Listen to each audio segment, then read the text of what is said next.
অদ্য 0103-2026 খ্রিস্টাব্দ মানন্যবর বিভাগীয় commissioner miss Farha Shammi NDC Mymensingh Jamalpur জেলা পরিদর্শন করেন।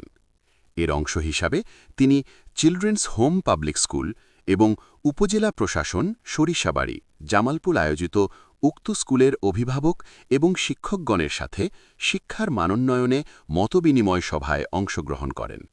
পরবর্তীতে 2025-2026 অর্থবছরে এডিপির আওতায় গৃহীত প্রকল্পের অধীন অসচ্ছল প্রতিবন্ধী ব্যক্তিদের মাঝে বিনামূল্যে হুইল চেয়ার বিতরণ করেন এবং বৃক্ষরোপণ করেন।